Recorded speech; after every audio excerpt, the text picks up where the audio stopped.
Welcome to another episode of The Boss Experience. My name is Michele Davis, and I'm here with Renata Constable. And I'm so excited because today we're going to be talking about getting out of your own way. And Renata is a life coach, but her focus is self-awareness, confidence building, and communication. And I'll let her explain what that means in a moment. But when we talk about getting out of our own way, we're talking about, really allowing yourself to step into your brilliance and really knowing what your brilliance is and defining that for yourself.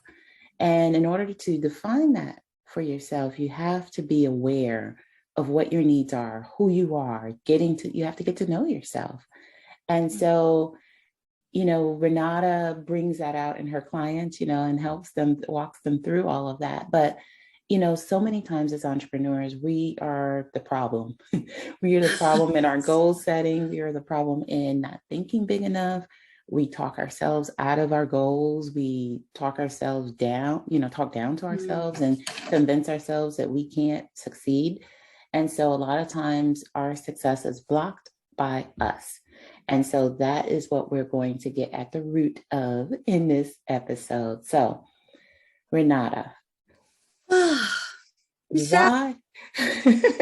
First of all, say hi to everyone. Hi, Michele. Hi, everyone. It's so good to be here. It's so exciting to be here. Everything you're saying right now, I was sitting here. I wanted to take notes to refer to the points you just mentioned. Yes. It's good to be here. It's good to be here. I'm so glad that you're picking up this conversation because it is an important conversation. I love how you phrase it, to get out of our own way.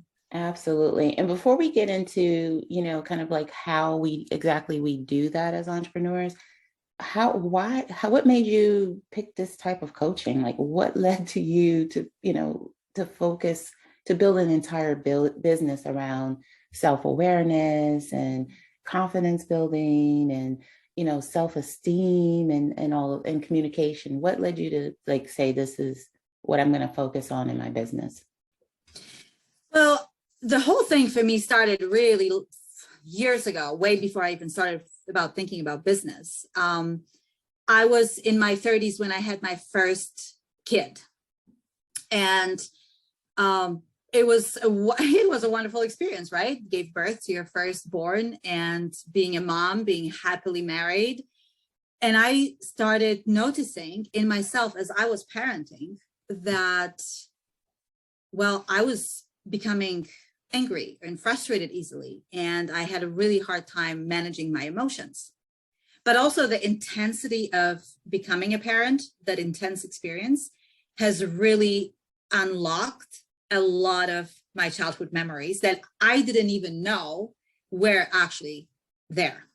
And that experience because in my 30s, led me to explore and actually discover that I grew up in emotionally abusive context with emotionally abusive mom, with a grandmother who had very strong personality and was very bossy, and also with very high expectations.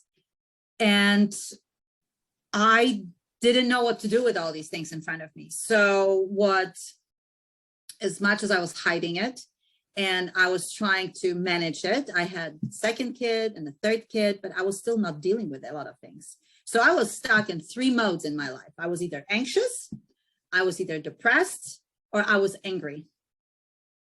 And one morning, I woke up on a cold Warsaw morning, because that was still when we lived in Poland, and came to my bathroom, looked at myself in the mirror, and I cried, because what happened to me? Where did all my dreams of being a good mom, being a good friend, being a good wife, and being a professional woman? Because at that point, my husband and I were leading a big international project in the heart of city of Warsaw.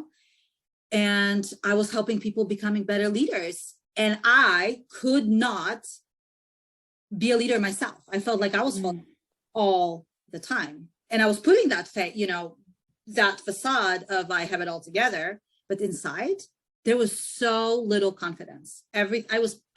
I named it a fake confidence. It was coming out of that because I was 3 modes, as I said: angry, anxious, depressed. So when I realized that this is time to actually go and find my dreams, find myself, rediscover who the heck I am, and how I can be a full version of myself. I started therapy.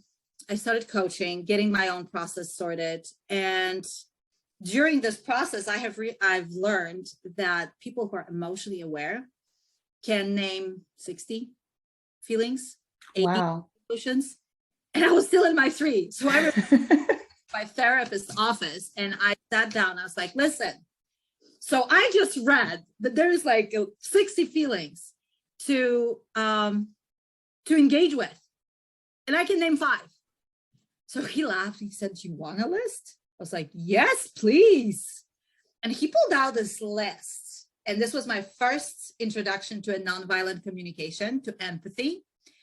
And it was a paper, double-sided. On one side, it had a list of feelings. It was a feelings inventory. And on the other was needs inventory. And this was the first time that I've heard, that was about 5 years ago, that I've heard that our feelings point to something bigger. That when I get angry at my husband for not taking trash out, there is a need underneath it. That I need something, not from him. That there is a need that's mine, uniquely mine, but universal for everyone. So, I laugh that there is no universal need of, I need you to take a trash out. I want you to take a trash out. I need a team player from you. I need a connection with you. I need you to participate in what we do in this house. And that goes with everything. When somebody I work with, makes me angry, I always laugh. It's like, well, they can't really make me angry. I am choosing to respond angrily because something underneath is not met. There is a need there that is frustrated and not met. So this was my introduction to empathy. It helped me unpack. We are here on videos. I'll show you what my first list looked like. It's torn to pieces. And I refuse to print a new one because it has emotional connection for me. So my husband yesterday looked at it, it's like, do you want me to tape it up for you? And this is something that opened the world of communication for me, because I was able to name what I'm feeling and and name what I need behind it, because all the happy feelings actually points to stuff too. It's like, what needs of mine are actually met now? Why am I so happy? Why do I feel invigorated? Why do I feel creative and inspired? In those moments, we can actually define that our genius. We can define everything that you were talking about, right? Because those are the situations where like, oh, that's my green zone. That's my best. What needs are met? Because in the future, when you get frustrated and you're not exhilarated and you're not inspired and you feel stuck, you can say, okay, what do I need to tap into this again? To tap into my creativity, to tap into my courage, to tap into my joy. Because out of that, we can become successful entrepreneurs. So this is what led me to become a coach with the emphasis on empathy, to help people discover their feelings, their emotions, name them without judging them, without saying, oh man, I am so bad because I feel stupid now. I feel so stupid because I feel angry. You feel angry. That's okay. What is this anger telling you? You feel frustrated. What's under this frustration? So there is always more going on than just what's on the surface. But coming out of trauma, you get stuck in those emotions, and all you see is like this far from in front of you, because you can name 5 things, or the fear is so powerful that all you can do is be angry and frustrated and depressed. And I think people tend to think like, I experienced that when I was a child. That stuff doesn't have an impact on me now. I'm, how does that contribute to me being successful? And that couldn't be further from the truth. Just because we become entrepreneurs doesn't mean we shed all of our baggage, Yes. in the process. No, we are the same people we were before we started a business, after we start a business. And these things show up, believe it or not. And a key thing that you said, you talked about the parenting, a lot of entrepreneurs, are parents and, we're raising kids, we're balancing things. And you talked about, the feelings and the emotions you were experiencing. And, when you think about those feelings and emotions, everyone's saying, well, you should just be happy. You have healthy kids, or you should just be this, or you should just be that. And it's like, when you're dealing with those things, or they explain it away due to the culture, well, that's just the culture. That she's not mean. That's how people are. That's how, Yes. yeah. And the other thing is too, is we parent based on what we know. And so we look at our own lives, which, depending on how you were parented, but there's a lot of people who were parented in chaos. They were parented in trauma. A lot of trauma comes from their childhood. And they carry that into their own parenting relationship with their children. And so I'm glad that you touched on that.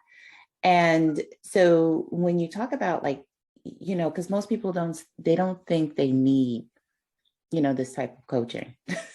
They think, oh, I'm fine. What do you mean? I'm okay. Yes. So, Oh yeah. yeah. Yeah. So what are some ways, let's talk about some ways that this shows up, because we're talking about how, to get out of your own way, right? Yeah. So what are some ways this kind of unresolved issue shows up in your business? And then we're going to talk about what you can do to address it and recognize it and catch it. So yeah, it's there are a few things in there, Michele, that you mentioned. The first one that completely resonated with me was when you said that we use it happened in my childhood. I should be happy right now. I have good life. I should, grateful. It doesn't matter anymore. This is a lie that we're telling ourselves because we feel guilty, because in fact, we have good life.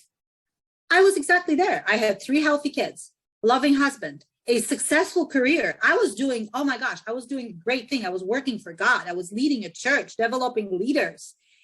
And I was feeling shame that I am not more grateful.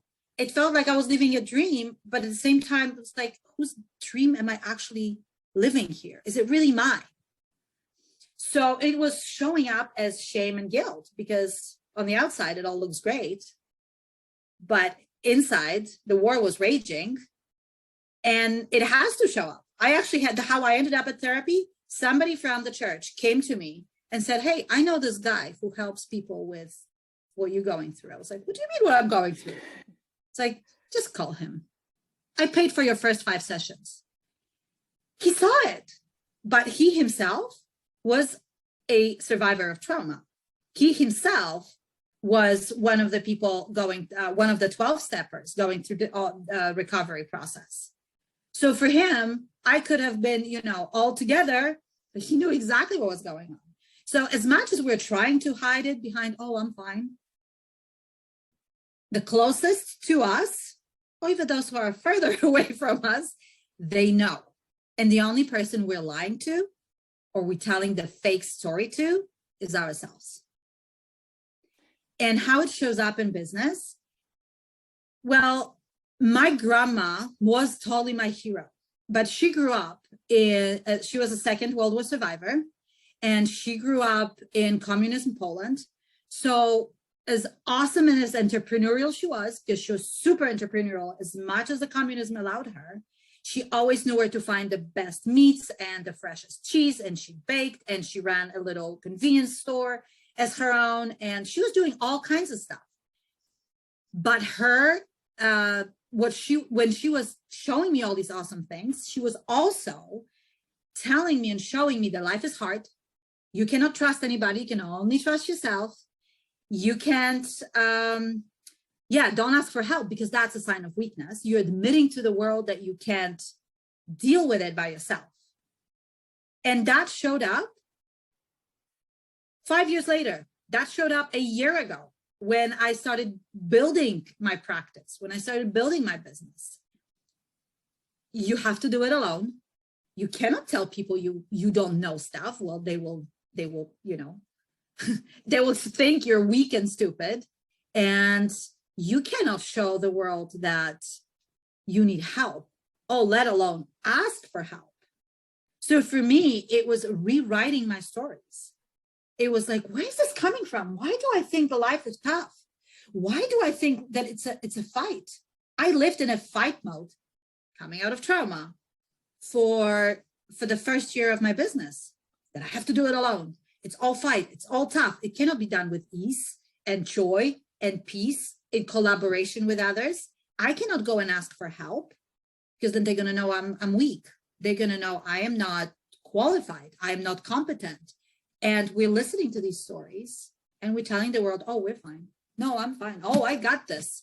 I got this. It's our favorite line. No, I can do it alone. I can do it by myself. I don't need anybody's help. The truth is, we can't. We as humans are built for connection. And there's plenty of resources out there for us to use. We just need to come and ask for it. So I stopped using words like I should and I have to in my vocabulary. I either want to do something or I don't want to do something. Even if something is hard, I admit it. Okay, it's hard. I don't know how to do this. I need help. But I stopped saying, oh, I have to do it alone, or I should be asking for help. I either want to or I don't want to. Or,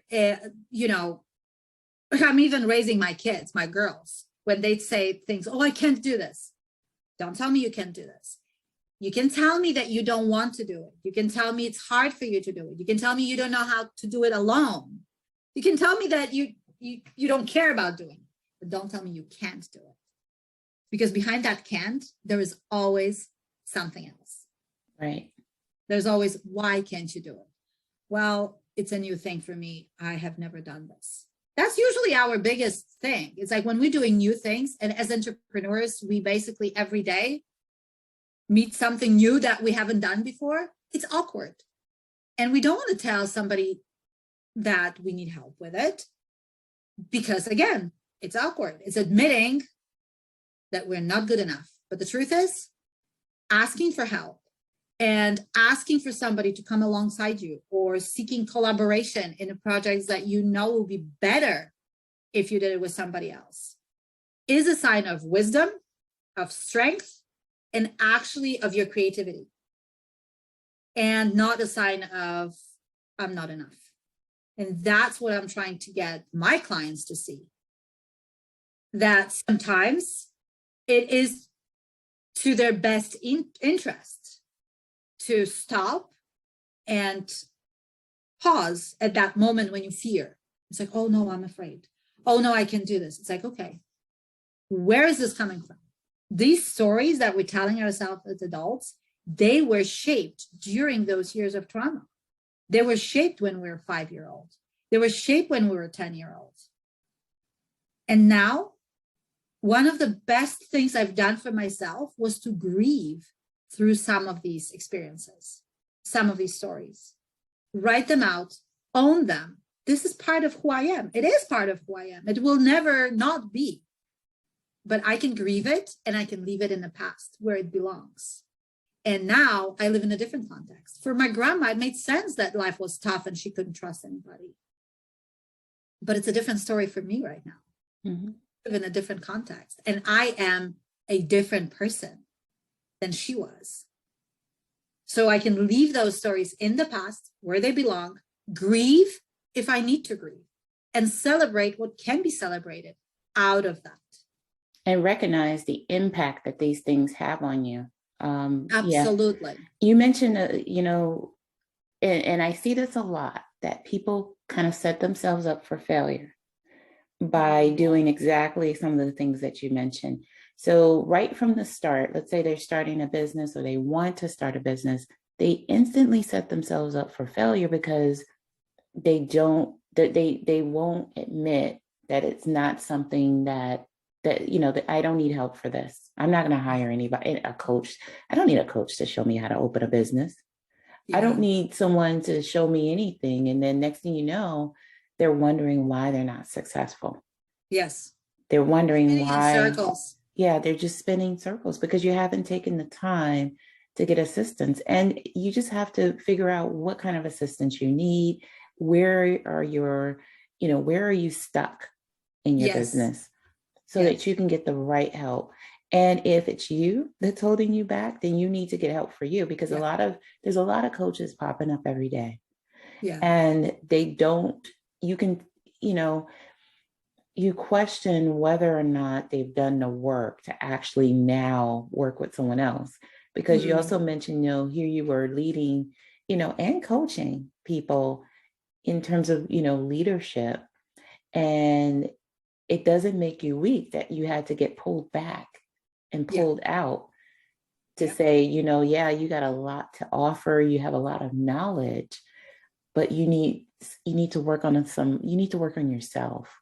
You Right. need to do that self work. So I think that's really important for people to know because they want to help other people, but you haven't Right. done the work yourself. And I see it in some clients that I've had to let go of working with Mm. because I can't work with people who are chaotic. And if you're chaotic, that you have to go before you work with me, you have to go, you have to go help yourself. Right. Yeah, Oh, you have to it go help starts with yourself. you. It Mhm. starts with self-awareness. And it comes across with everything, with, like you're saying, with being aware what kind of help I need, Mhm. kind of assistance do I need? Who can help me with building systems? What is it that I'm really good at? And what is it where I need help? Right. It translates to everything. How you show up for your business, for your clients, start with understanding who you are, where you are in life, and then how you're going to continue towards where you want to go. Absolutely. So let's give some people some structured things to do to help them get out of their own way, so to speak, because we've talked about quite a bit. So let's kind of bring it kind of into perspective for folks who are saying, well, how do I get out of my own way? Because we talked about like how, certain things show up in the way you do business and how you're managing your life and all of that because you have unresolved issues. So Mm. what are just a few things that people can do today to kind of get out of their own way? So we mentioned recognizing, kind of figuring out what they need help with as Right. one. So what are a couple of other things people could do? Well, I would definitely um, look at where you are in life right now. Like make a map of where you are. Where are Like an you? inventory, Like self-inventory. take an inventory. Mhm. Yes, take an inventory and be honest with yourself. You're doing it for yourself. This is the biggest thing that I always encourage my clients. Just be honest. If you're scared, write out that you're scared. You don't have to have it figured out why you're scared right now, but just write it all out. Write the things where you are in your business, in your personal life, that you can create for yourself a map and understand where you need help the most. And in some of these things, if you're seeing in your business, I had a client, she came in, she had business, she wanted to keep going, but it just kept like every time she made a decision, she would pull back from actually taking action on that decision. She was like, okay, I know what I want to do. And then she pulled back. A week later, it would be like, oh, I didn't do anything again. So she got sick and tired of it. And she was like, okay, can you coach me through the process? We knew each other as friends, and I usually don't like to work with friends, but we were, close. And I was like, okay, fine, but I'm wearing my coach hat. She has recognized that in her business, she had all the systems in play. The business was registered. She had all the certifications she needed. She had all the information she needed. She even had her little office and she had everything. but she had a hard time showing up for her business, to start telling people about what she's doing. And she had a hard time telling her friends what she's doing, for crying out loud. So we started looking at where she is and how she feels about where she is. And she realized that she's upset. And she saw this big fear sitting at her desk in her imagination. And one of the things she realized, wait, that looks like a big, scary demon, you know, and that's what was paralyzing her. So we examined what are some of the things that she's afraid of, but she needed to know first where she is, to understand what she feels about where she is, and then look at what is that pointing her towards. It's like you're creating your own personal GPS. Mm-hmm. You can see, okay, this is where I am. This is what my emotional here and now is. This is where I want to go.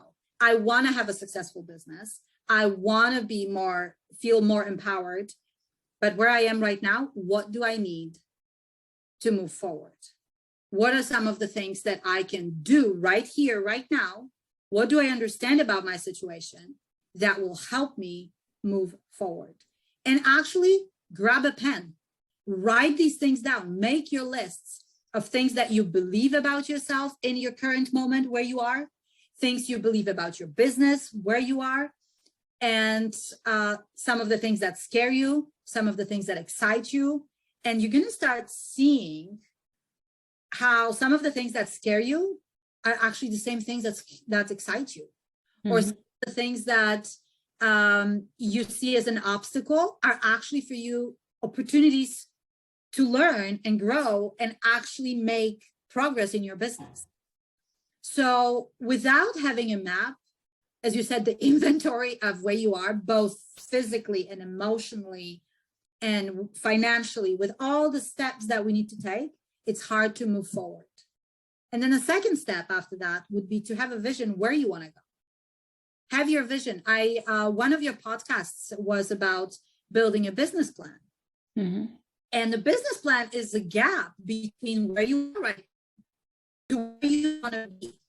And that business plan might involve getting out of your own way in terms of your mindset, in terms of how you communicate with others, what you communicate with others, building your own supportive structure, looking at who can support me right now with the people I already know, and who can support me to bridge that gap between where I am and where I want to be. And that kind of inventory gives you clarity. And clarity is always a first step towards success. Absolutely. As well, and journaling is a big part of getting things on paper, getting into the habit and building a routine around getting clarity on a regular basis, not just when you're overwhelmed and overloaded, but get in the habit of just getting clarity through journaling, through meditation, clearing out Absolutely. Your mind, doing those brain dumps, and you'll find that your creativity improves as well. Absolutely. So absolutely. Before we get into final, kind of like your final moments, do you want to share a little bit about, like briefly about your coaching services? What do you offer? Is it one-on-one? Is it group? Right now, I am in a one-on-one. In one-on-one coaching, I work with clients on Zoom. So I have clients from all over the world. And you're based in Canada now. I am in Canada. Yes, yeah. I am originally Polish. Yeah, that was the thing. We moved to Canada. My husband is Canadian, and my 3 kids are both Canadian Polish. We moved to Canada in summer last summer, 2021. Mm-hmm. Actually, today is my second day as an official Canadian permanent resident. I got my congratulations card yesterday. Yes, thank you. Congratulations. And I work with clients on Zoom, and I have clients in the States. I have clients in Poland, and it's one-on-one coaching.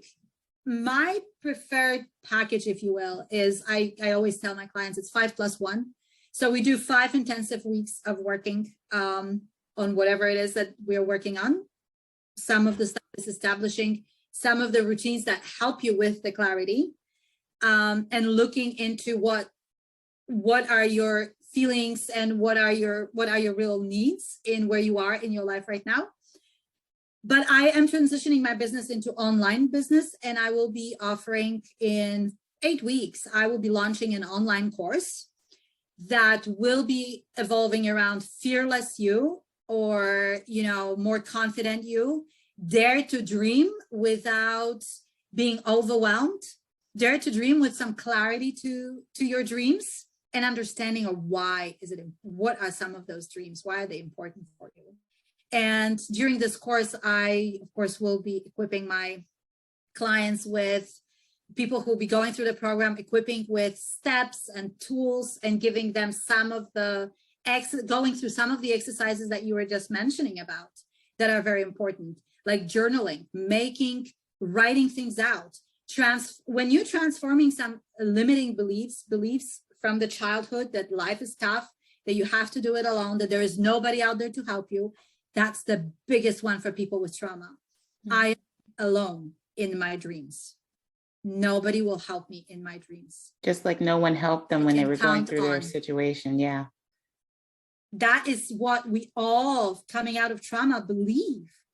So what I do, and this will be part of the exercise, is how we rewrite that to make it our new belief. And you physically rewrite these things I'm laughing. I have one of my episodes on YouTube is basically using colorful Sharpies on a white piece of paper. Write out everything that you believe about yourself and see why you believe it. And then write new ones and find proof for those new beliefs and those new things that you're claiming for yourself, the empowering thoughts you have and emotions about yourself.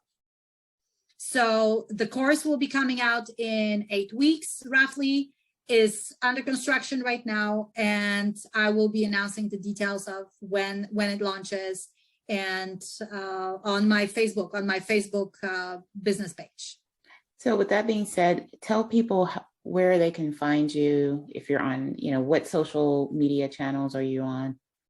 I am on Facebook, I have personal profile and I have a business profile. The business profile is Renata Constable from Fear to Freedom Coaching.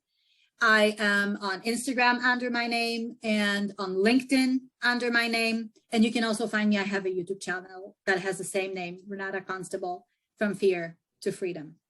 Okay, excellent. And what would be a final statement you would make to the listeners? That when you become self-aware, you know how to show up every day in your life with ease and peace and with a lot of joy. Awesome. Well, that wraps up this episode. Thank you so much, Renata, for taking the time to contribute to the Boss Experience podcast audience. And I will see everyone in the next episode. Thank you, Michelle. Thank you, everyone, for listening.